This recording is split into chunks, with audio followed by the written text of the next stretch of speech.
Assalamualaikum warahmatullahi wabarakatuh. Alhamdulillah, kembali lagi bersama saya Sandika Wayuni Nasution dari Universitas Maliku Saleh dengan NIM 180 150 094 dari kelas A4 Prodi Elektro. Nah, kita sudah katakan di video sebelumnya bahwa kali ini kita bakal up lagi nih sampai di bab 14. Tapi dicicil ya. Untuk saat ini di video ini kita akan bahas bab 11, materi bab 11 di buku yang masih di buku yang sama yang kita pakai, itu buku Medan Elektromagnetik seri buku 1. Tanpa berlama-lama lagi, mari kita bahas materi bab 11 nya.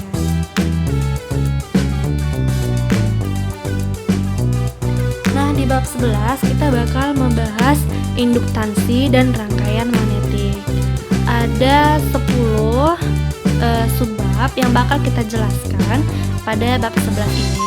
Subbab yang pertama ada tegangan induksi diri, yang kedua ada induktor dan induktansi, yang ketiga ada bentuk-bentuk baku, yang keempat ada induktansi internal, yang kelima ada rangkaian magnetik, dan yang keenam itu ada nonlinearitas kurva HBH, dan yang ketujuh itu ada hukum Ampere bagi rangkaian magnetik, dan yang kedelapan ada teras dengan celah udara, serta yang ke-9 ada kumparan ganda, dan yang terakhir subbab ke-10 ada rangkaian magnetik paralel. Oke, langsung kita masuk pada subbab yang pertama. Tegangan induksi diri. Suatu tegangan akan timbul pada terminal kumparan N lilitan seperti pada tampak di gambar 11.1 itu di sebelah kiri, di mana bahwa flux itu bersama lilitan itu berubah dengan waktu.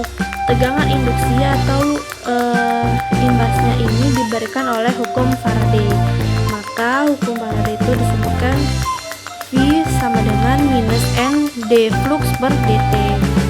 Lalu bisa kita bahas nanti di bab 12 untuk pembahasan polaritas tegangan dengan mendefinisikan induktansi diri dari kumparan itu. Maka L sama dengan atau induktansi sama dengan N d flux per dE. Nah, hukum Faraday tadi dapat dituliskan pula kembali dalam bentuk V sama dengan L dI per dt. Oke, perlu kita ketahui bahwa satuan dari induktansi atau L adalah Henry, di mana 1 Henry itu adalah 1 Weber per ampere. Dalam setiap kalkulasi induktansi diri, haruslah kita perhitungkan pula untuk kehadiran bahan-bahan dari ferromagnetik, besarnya flux, dan sebab itu pula induktansi diri akan sangat berbeda dalam vakum di mana sebagian ruangannya diisi oleh bahan ferromagnetik.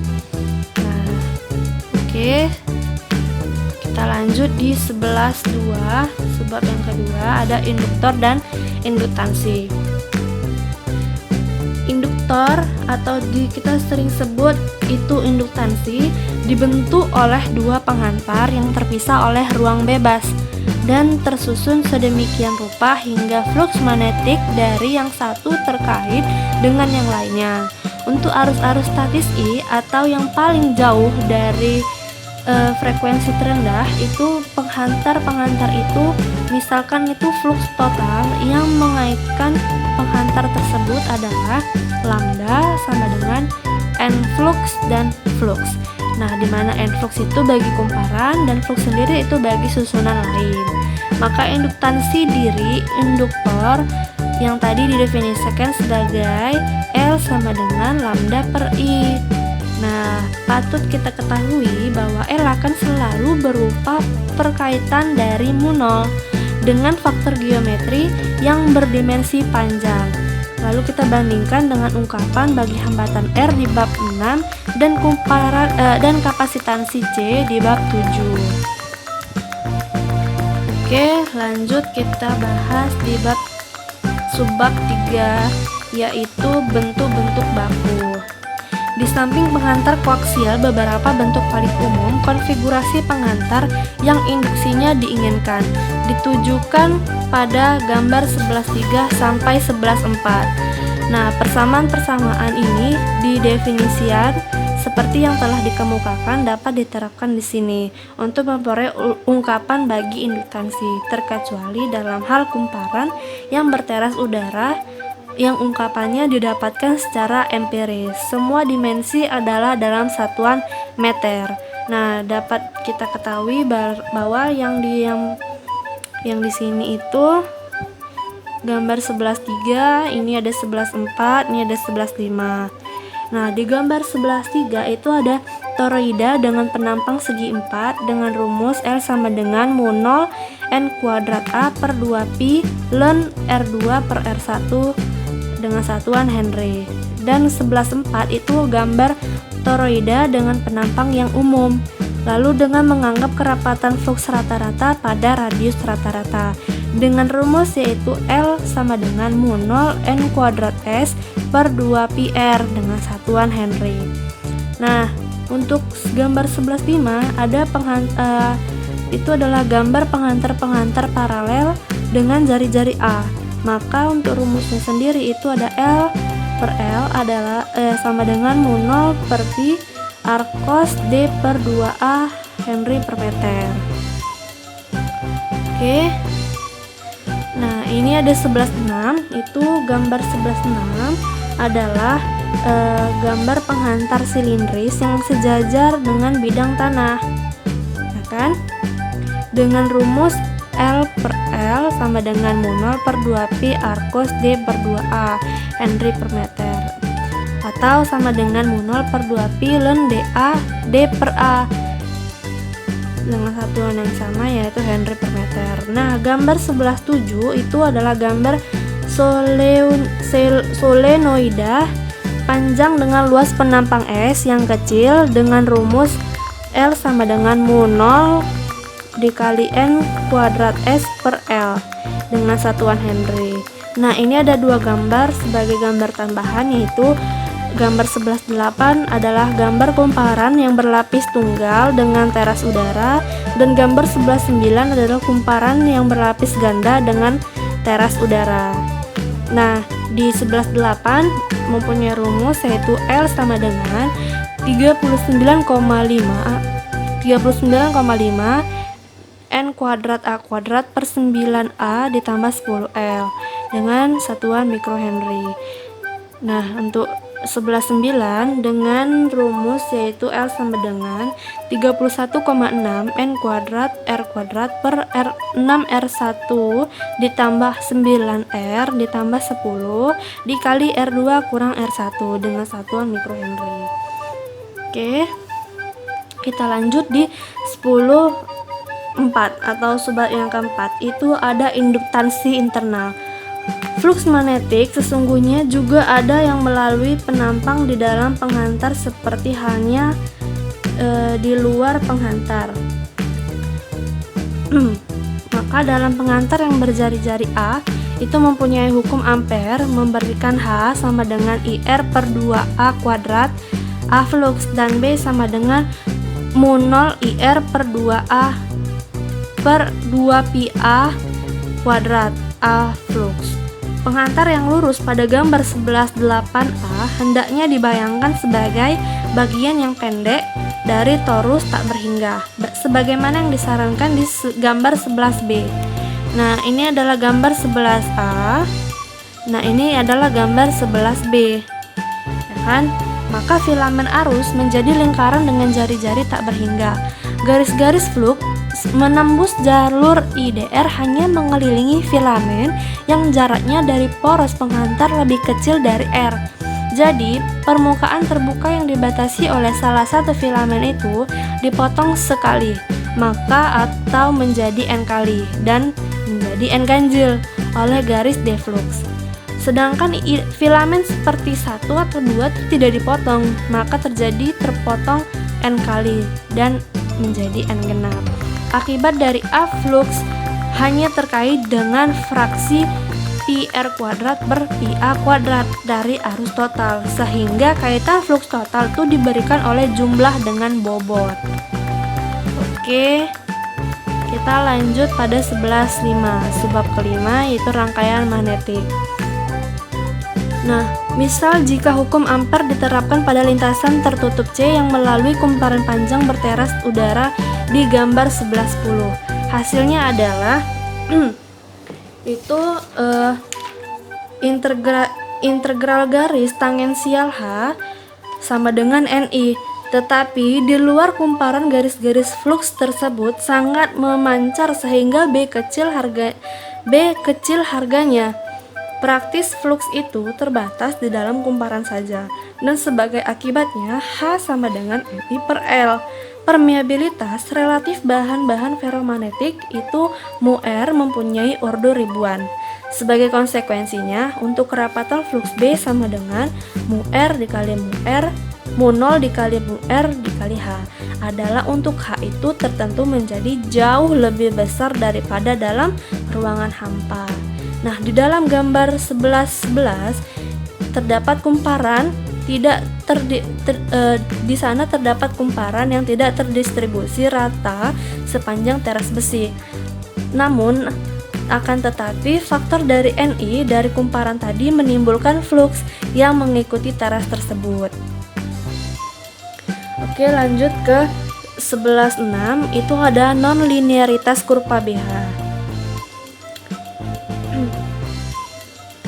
Nah, suatu sampel bahan ferromagnetik dapat diperiksa dengan jalan memberinya harga H yang bertambah besar dan mengukur nilai-nilai B yang bersangkutan. Nah, pada gambar 11.12 dan gambar 11.4 yang bakal kita lihat di slide selanjutnya, itu memberikan kurva yang magnetisasi atau kurva BH untuk beberapa macam bahan ferromagnetik yang bisa dijumpai pada permeabilitas relatif. Oke. Ini adalah gambar 11.12. Gambar 11.12 di mana gambar di samping merupakan gambar dari BH, gambar dari kurva BH dengan H lebih kecil dari 400 A per M. Nah, untuk titik A bisa kita lihat dengan jelas di sini adalah titik A. Maaf. Ini adalah titik A. Nah, titik A itu adalah besi tuang dan ini B itu besi baja tuang, dan ini C itu ada baja silikon, dan ini adalah D itu adalah grafik untuk alloy atau nikel besi. Oke, ini adalah kurva BH dengan H lebih besar 400 A per M.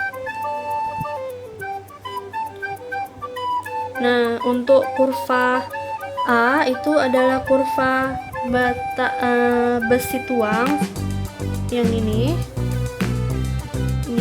itu kurva besi tuang, dan yang B itu ada baja tuang, yang C baja silikon, dan D itu ada alloy atau alloy nikel besi. Ini tadi A, ini B, ini C, ini D paling atas. Oke. Nah, ini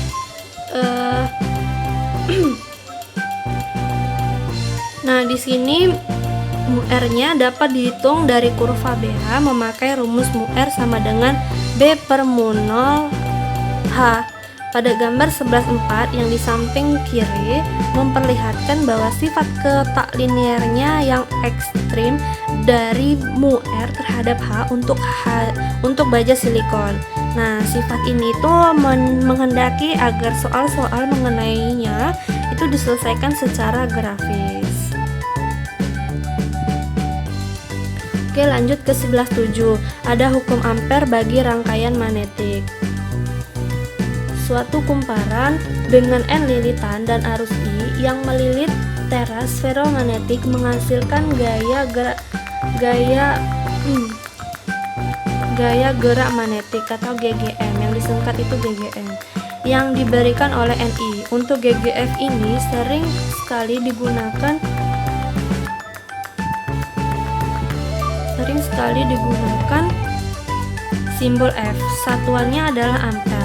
Hukum ampere yang diterapkan pada lintasan di tengah-tengah teras yang ditunjukkan pada gambar 11A memberikan bahwa F sama dengan NI per integral garis tangensial H, atau dipecah sama dengan integral 1H ditambah integral HDI itu integral 1H DI ditambah integral 2H tangensial H ditambah integral tangensial H DI, maka sama dengan H1 L1 ditambah H2 kali L2 ditambah H3 L3.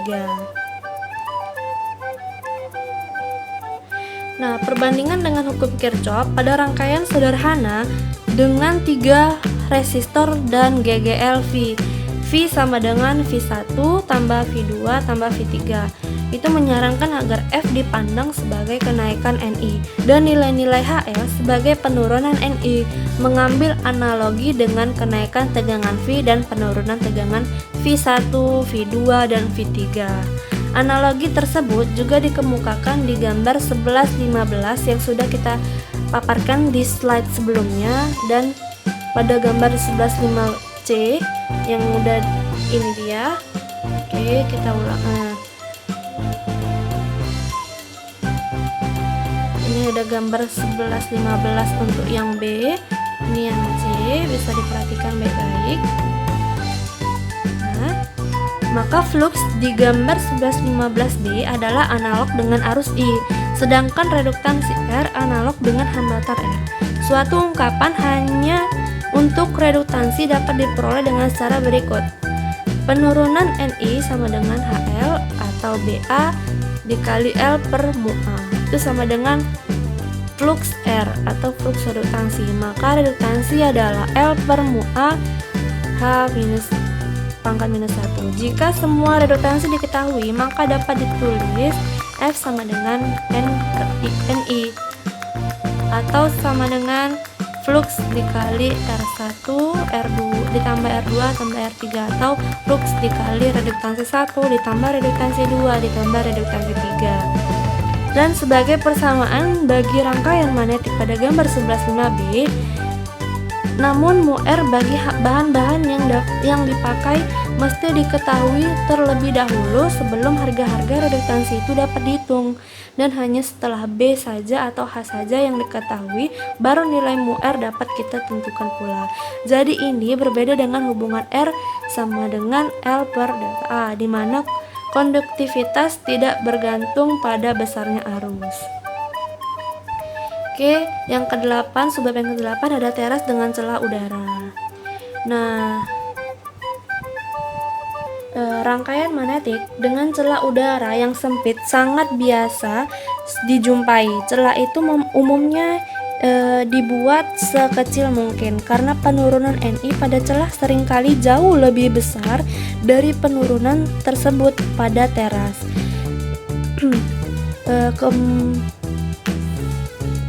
Garis flux agak melebar ke arah celah sehingga luas penampang pada celah melebihi luas penampang teras yang berdekatan.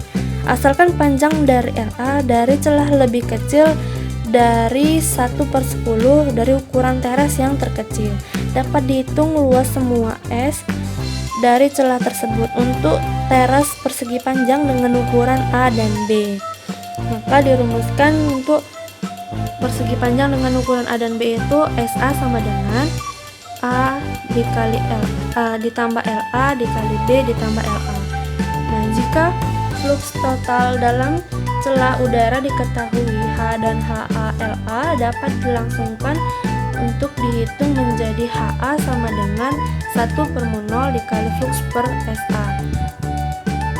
Untuk HA LA itu ada sama dengan LA per mu 0 dikali flux per SA. Untuk suatu teras serba sama panjang L1 dengan suatu celah, hukum Ampere menyatakan NI per H1 L1 ditambah HA LA itu atau H1 L1 ditambah LA flux per mu 0 SA. Nah, untuk yang ke-9 itu kumparan ganda. Dua atau lebih kumparan dapat digulung pada satu teras sedemikian rupa sehingga GGM-nya saling memperkuat ataupun saling berlawanan, sehingga dengan itu suatu cara menyatakan polaritasnya adalah seperti diberikan di gambar sebelah kanan. Suatu pemisahan tertentu bagi arah fluks dapat saja salah, sama seperti pemisahan arah arus dalam rangkaian arus searah yang mengandung dua atau lebih sumber tegangan. Maka hasil negatif menandakan fluks tadi itu sesungguhnya adalah arah yang berlawanan.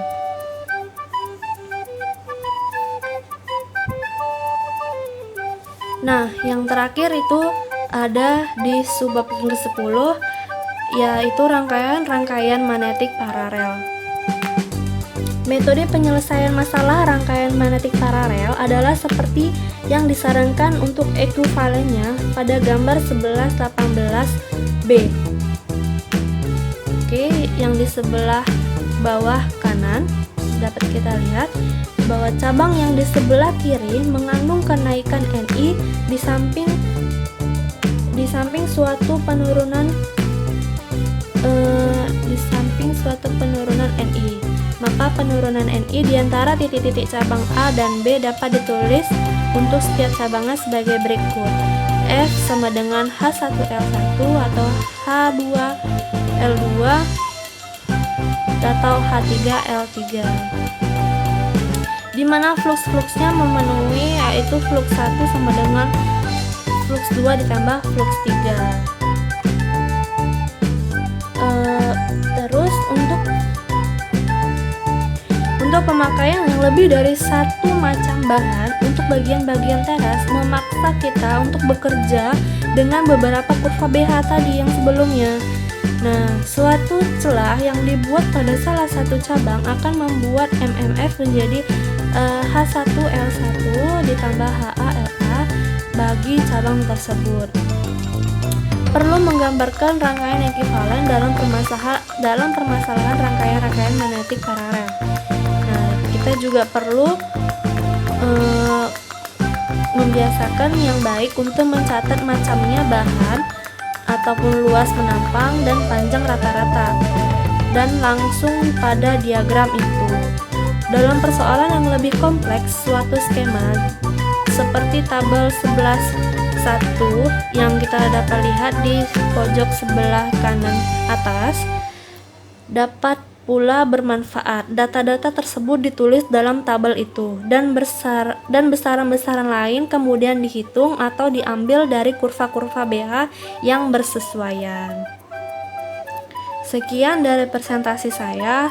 Apabila saya mempunyai banyak kesalahan dalam perkataan ataupun dalam penyampaian saya mohon maaf. Kepada Tuhan saya mohon kepada Tuhan saya mohon ampun. Sekiranya bisa bermanfaat penjelasan saya bagi para pendengar. Saya akhiri, wabillahi taufiq wal hidayah. Wassalamualaikum warahmatullahi wabarakatuh.